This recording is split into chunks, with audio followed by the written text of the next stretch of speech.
සුබෝදෑසනක් තෙරුවන් සරණයි.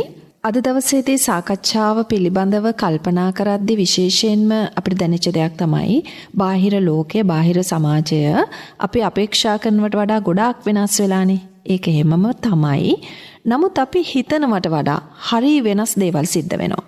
අපි අපේක්ෂා කරනවට වඩා ගොඩාක් වෙනස් දේවල් සිද්ධ වෙනවා.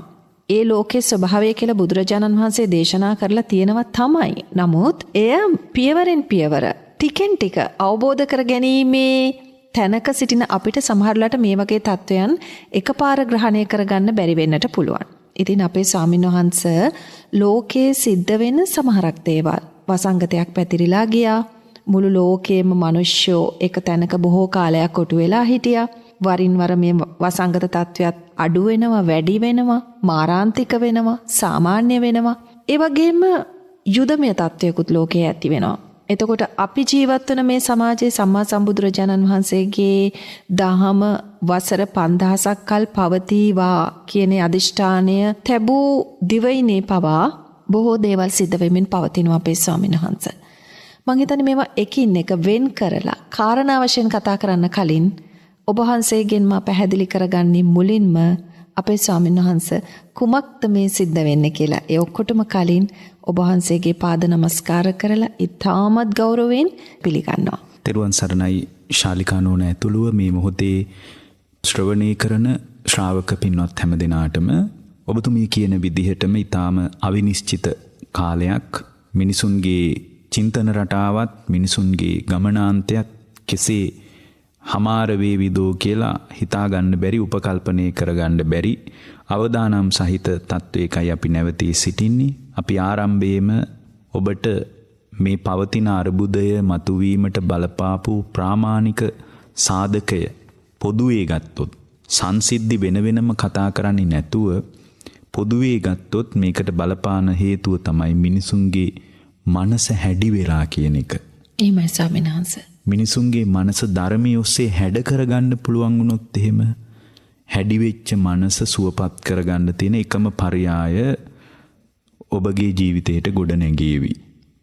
අතුගාලා දාන්න ඕන කුණු ශාලිකානෝන තියෙන්නේ මිනිසුන්ගේ හිතේ ඕනෑවට වඩා වැඩිය.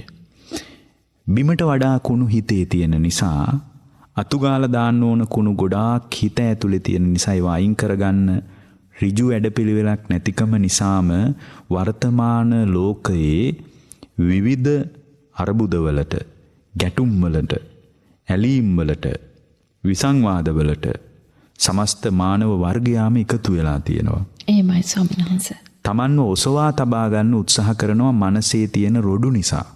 සමස්ත සමාජය තුළ තමන් ඔසවා ගැනීමටත් සමාජයේ හෙලා දැකීමටත් උත්සාහයන් අතර තමයි ලෝකේ විවිධ අර්බුද මතුවෙන්නේ. සමස්තයක් විදියට මිනිසුන්ගේ හිත කෙලෙසුන්ගෙන් දූෂණය වීම බරපතල අර්බුදයක් විදියට පවතින යුගයක මීට වඩා ලෝකෙන් පැසසුම් යහපතක් මානව හැඟීම් වල දියුණුවක් බලාපොරොත්තු වෙන්න බෑ. මේක ශාලිකානෝන ලෝකේ ධර්මතාවයක් විදියටම දකින්න උත්සාහ කළොත් තමන්ට පුළුවන් මේ ලෝකයේ කෙරෙහි නොකැළඹුණු ශ්‍රාවකයෙක් වෙන්න. මේක ලෝක ධර්මතාවයක්. ලෝක ධර්මතාවයක් විදිහට මේ පවතින தත්ත්වය අපි හැමෝම දකින්න උත්සාහ කළොත් හේතුන් නිසා ඇතිවෙන ඵල ධර්ම ටිකක් තියෙන්නේ. හේතු නිරුද්ධ වීමෙන් මේ ඵලය නිරුද්ධ වී යනවා කියන සංකල්පය මත පිහිටලා අපට ලෝකේ බලන්න පුළුවන් වුණොත්, ලෝකේ දකින්න පුළුවන් වුණොත් මේ කැළඹිච්ච தත්ත්වයේ ස්වභාවය පළල් චින්තනයකින් අත්දකින්න පුළුවන්. එහෙමයි ස්වාමීන් වහන්සේ. ඒ බඳු පළල් චින්තනයක් නැතේ වුණොත් අපේ අභ්‍යන්තරයත් කැළඹෙනවා විනා ඊට වඩා වෙන දෙයක් බලාපොරොත්තු වෙන්න බෑ. ඒ නිසා අපි අද උදෙන්ම පන්සිල් මළුව ශ්‍රවණය කරන ශ්‍රාවක පින්නතුන්ට කියන්නේ ඔබේ හිත තුල පවතින රොඩු ටික අයින් කරගන්න වැඩපිළිවෙලක් ධර්මයේ ඔස්සේ හදාගන්න කියලයි. ඔළුව හැඩි වෙලා තියෙනවා විවිධ උපක්ලේශ වලින්. ඒකට තාක්ෂණික දියුණුව පවා බලපාන්න ඇති. දැන් ධර්මයේ ඔස්සේ ඔළුව හැඩ කරගන්න. හැඩ වුණොත් ඒ හැඩවීම තුළ බොහෝ අර්බුද සංසිඳුවාගෙන උපේක්ෂා සහගතව මේ ඊටාම ස්වල්ප කාලේ ඔබට ගෙවලා දාන්න පුළුවන් වේවි. ඒකට ඔබ සූදානම් විය යුතුයි. ඒ බඳු සූදානමකට අද පන්සිල් මළුව උපකාර වේවා කියලා ප්‍රථමයෙන්ම මන් ආශිර්වාද කරනවා. හොඳයි ස්වාමීන් වහන්සේ. දැන් අපි ගොඩාක් දුර ඇවිල්ලා සමාජයේ මිනිස්සුયો කල්පනා කරන විදිහට ස්වාමීන් වහන්සේ ඊටමත් දියුණු තත්වයකට මිනිස්සු ඇවිල්ලා. අපි තාක්ෂණයෙන් හරි දියුණුයි. අපි සමහරක් වෙලාවට සමාධියෙන් දැක්ක සමහරක් දේවල් අද තාක්ෂණික උපකරණ ඔස්සේ පවා දකින්නට හැකියාවක් තියෙනවා. එක්තරා ප්‍රමාණයක් දක්වා පමණක්. ස්වාමීන් වහන්සේ ඒ තරමට සිතේ දියුණුවට වඩා බාහිර ද්‍රව්‍ය බාහිර දේවල් වල දියුණුවත් එක්ක ඉස්සරහට ආව මිනිසයා කොහොමද කල්පනා කරන්නේ ස්වාමීන් වහන්සේ? මොනවද මගේ හිතේ පිරිහිච්ච තැන්? මොනවද මම හදාගත යුතු තැන් කියන தത്വෙට නැවත හැරිලා කොහොමද ස්වාමීන් වහන්සේ කල්පනා කරන්නේ? ඒකට තියෙන එකම විකල්පය තමයි ශාලිකානෝන සති සම්පජඤ්ඤේ පවත්වන එක. එහෙමයි. සති සම්පජඤ්ඤේ නැති තැනක එළියේ අවුලක් විදිහට තමයි මේක පේන්නේ. එහෙමයි. මේක ඇත්තටම බාහිර අවුලක් නෙමෙයි. බාහිර ප්‍රශ්න නෑ. නතේ කාමයානි චිත්‍රානි ලෝකේ සංකප්පරාගෝ පුරිසස්ස කාමෝ කියලානේ කිව්වේ. සංකල්පීය වශයෙන් පවතින උපක්ලේශ මිසක් නතේ කාමයානි චිත්‍රානි ලෝකේ බාහිර චිත්‍රවල අවුල් නෑනේ. බාහිර ලෝකේ ප්‍රශ්නයක් තියෙනවා කියලා හිතුවහම බාහිර දේවල් ස්ථානගත කිරීම ගැන තමයි අපේ කතා බහ තියෙන්නේ. එහෙමයි ස්වාමීන් වහන්සේ. කියන්නේ බාහිර දේවල් වෙනස් කරන්න හදනවා, බාහිර උපකරණවල දියුණුව ගැන හිතනවා, බාහිර තත්වයන් ස්ථානගත කිරීමේදී කෙබඳු ආකාරයෙන්ද ගොඩනගන්න ඕන කියලා බලනවා. ඒ ඔක්කොම බලාගෙන ගිය පුද්ගලයාට Tamanගේ චින්තනය තුල අභ්‍යන්තර ක්‍රියාවලිය තුල සිද්ධ වෙන සංසිද්ධීන් පිළිබඳ ලෝකයේ අවබෝධයක් නැහැ. ඒකට හේතුව තමයි හිත පාරභෞතික නිසා භෞතික විද්‍යාවකින් හිත පිළිබඳ විශ්ලේෂණය කිරීම අසාධාරණයි, කරන්න බෑ. එහෙමයි. පාරභෞතික හිත සම්බන්ධව ඊටා ගැඹුරින් විමසනවා නම් ඒක බුදුදහමේ භාවිතයේ වැනි ඊටාම ප්‍රකට විග්‍රහයකින් තොරව හිත පිළිබඳ විශ්ලේෂණය කරගන්නත් බෑ. හිතේ ස්වභාවය තේරුම් ගන්නත් බෑ. ඒකට භාග්‍යතුන් වහන්සේ වදාළේ සති සම්පජඤ්ඤේ තුල ශක්තිමත් වෙන්න කියලායි. එහෙමයි ස්වාමීන් වහන්සේ. සිහි නුවණ පවත්වනවා.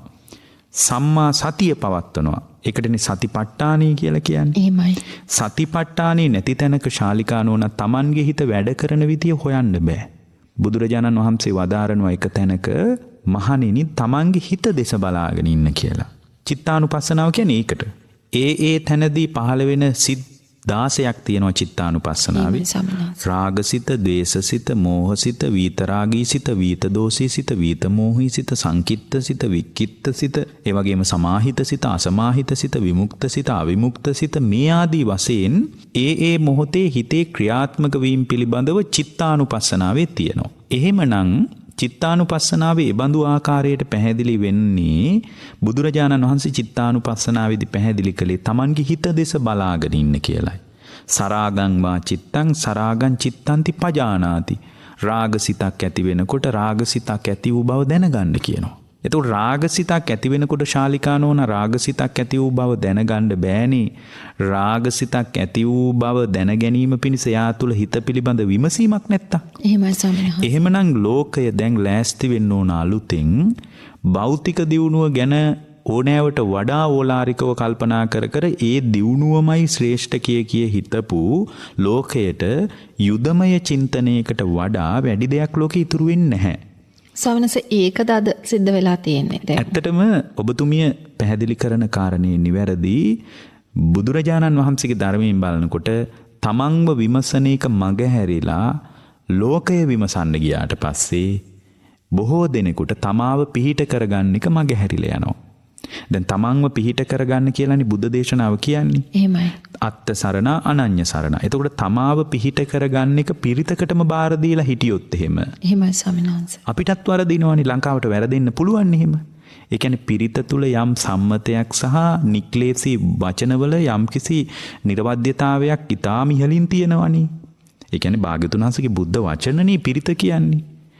ඒ නිසා මේ නික්ලේශී වචනවල ආශ්චර්යවත් බවක් තියෙනවා.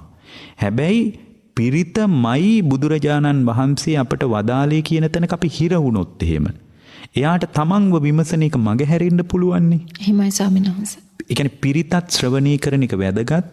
දැන් ලංකාවේ ගුවන් විදුලි නාලිකාවල නිතර පිරිත් යනවනේ. එතකොට ඒ වයින් හරි උදව්වක් හම්බ වෙනවනේ.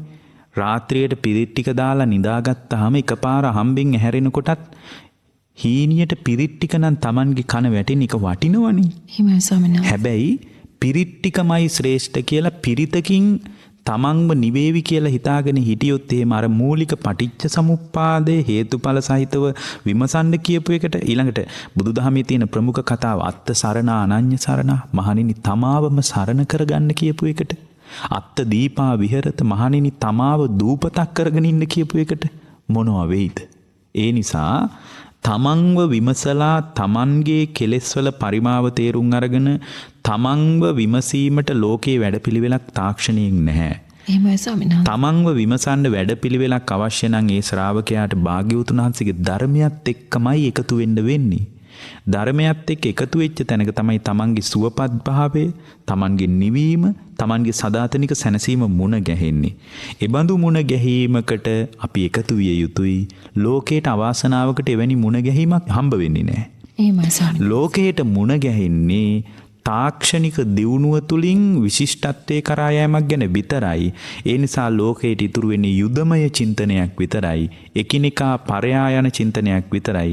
බුද්ධ දේශනාව කියන්නේ තරඟේ තියාගන්න තමන් එක්කම. තමන් එක්ක ශාලිකානෝන තරඟේ තිබ්බොත් වාසනාව තමයි මේ එක අමුතු තරඟයක්. හේතුව තමයි මේකට අවතීර්ණ වෙන හැම කෙනෙක්ම දිනනවා. බුද්ධ දේශනාවේ තියෙන තරඟයට අවතීර්ණය වෙන හැම කෙනෙක්ම දිනනවා. තරඟයකට අවතීර්ණය වුණාම ලෝකයේ සම්මත තරඟවල තියෙන්නේ පළවෙනියට, දෙවෙනියට, තුන්වෙනියට තෑගි හම්බ වෙන තරඟ විතරනේ. එහෙමයි ස්වාමීන්. තරඟයට අවතීර්ණය වෙච්ච හැම කෙනෙකුටම ජයග්‍රහණයක් හම්බ වෙන අමුතු තරඟයක් බුදුදහම පෙන්වා දෙන්නේ. ඒ නිසා බුදුරජාණන් වහන්සේගේ ධර්මයත් එක්ක එකතු වෙච්ච හැම කෙනෙකුටම ජයග්‍රහණයක් ලැබෙනවා. ඒ ජයග්‍රහණය වෙනුවෙන් කැප වුණාම ලෝකයේත් එක්ක තරඟයක් නැහැ. අවතීර්ණය වෙන හැම කෙනෙක්ම දිනනවා නම් කාත් එක්කද පැටලෙන්නේ? ඒ නිසා මේ බුදුදහමේ කේන්ද්‍රගත භාවිතය ගැන ලංකාවේ මිනිස්සු පවා නැවත කියව ගන්න ඕන තමන්ගේ කතාව. ඒ නිසා ඔබට යෝජනා කරන්නේ තමන්ගේ හිත විමසන ශ්‍රාවකෙක් වෙන්න. එතකොට ලෝකයේත් එක්ක පැටලි යන්න හේතුවක් නැහැ. එතකොට ඔබට තේරෙවි ලෝකයේත් එක්ක පැටලෙන එක මොනතරම් අවිද්‍යාව සහගත දුර්වල කාරණයක්ද කියලා. හේතුව තමයි ඇත්තටම මම යෝජනා කරන්නේ අද පන්සිල් මළුවෙන් ඔබගේ ජීවිතය තුළ තරගයක් තියාගන්න එපා ලෝකයේත් එක්ක. හේතුව තරඟ කරලා ඔබට තව ගොඩාක් කාලයක් ඉන්න බෑ. ඔබට නඩු කියන්න වෙලාවකුත් නැහැ. ලෝකයේත් එක්ක පැටලෙන්න වෙලාවකුත් නැහැ. ඔබේ අත කපලා ගියත් තනි අතෙන් හරි සාදු කිය ධර්මයට එන්න. අත කපලා ගිය මිනිස්සයත් එක්ක නඩු කිය ලෝකයෙන් සාධාරණේ බලාපොරොත්තු වෙන්න වෙලාවක් නැහැ. මොකද ඔබ ප්‍රමාද වුණොත් ඔබ අනාතයි. සනාත ශ්‍රාවකෙක් වෙනවා නම් ධර්මයත් එක්කම අප්‍රමාදී වෙන්න. එතකොට කෙනෙක් අහගෙන ඉඳලා කියාවි එහෙම ලෝකයේත් එක්ක පැටලෙන්නේ නැතුව මෙවැනි උද්වේගකාරී ලෝකයක කොහොමද ඉස්සරහට යන්නේ කියලා. හැබැයි මරණයත් එක්කම මේ සියලු සංසිද්ධීන් නිමාවනවා. එහෙම නිමා වුණාට ඔබේ ගමන නිමා වෙන්නේ නැහනේ. එහෙමයි ස්වාමීන් වහන්සේ. මොකද පුරාණ හේතුඵලවල විපාකයක්නේ මේ මොහොතේ අත්විඳින්නේ. හේතුව වෙනස් කරාම ඵලයේ નિરાයාසයෙන් වෙනස් වෙන විදිහේ පණිවිඩයක්නේ බුදුදහම මතු කරන්නේ. ඒ නිසා ලෝකයෙන් සාධාරණේ බලාපොරොත්තු නොවි තමා තුළ මතුවෙච්ච මේ ධර්මයේ පරිස්සම් කරගන්න. මේ ධර්මයට Tamanගේ ජීවිතය තුළ මැරෙන්න දෙන්න එපා. ඒ නිසා ධර්මයේ පරිස්සම් කරගෙන මේ ලෝකයේත් එක්ක පැටලෙන්නේ නැතුව Tamanගේ හිත නිවාගත්ත ශ්‍රාවකෙක් වෙන්න. භෞතික විද්‍යාවට ඔබේ වැඩ පහසු කරන්න පුළුවන් වුණාට සාංශාරික පහසු විහරණයක් නම් ලැබෙන්නේ නැහැ. තාක්ෂණික දියුණුව යහපත්ය කියලා Tamanගේ වැඩවලට සම්මතයක් ගොඩනගාගත්තට කමක් නැහැ. සාංශාරික යහපතක් ගොඩනගෙන්නේ නැහැ. සාංශාරික යහපතක් කරා යනවා නම් ඔබට හිත ගන්න තියෙන්නේ භාග්‍යවතුන් වහන්සේගේ දිශාවෙන්මයි. ඔබට යෝජනා කරන්නේ බුදුරජාණන් වහන්සේගේ පැත්තෙන් හිට ගන්න කියලයි. හොඳයි අපේ ස්වාමීන් වහන්සේ. අපි කෙටි විරාමයකට ගිහිල්ලා නැවතත් අපි ස්වාමීන් වහන්සේට අපේ අවධානය යොමු කරන උන්වහන්සේ ශාස්ත්‍රපති ත්‍රිපිටක ධර්මවේදී පූජ්‍ය හසලක සීලවිමල ස්වාමින්ද්‍රයන්න් වහන්සේ. උන්වහන්සේගෙන්ම විමසිය යුතු ප්‍රශ්නයක් තියෙනවා. හැබැයි මේ විරාමෙන් අනතුරුව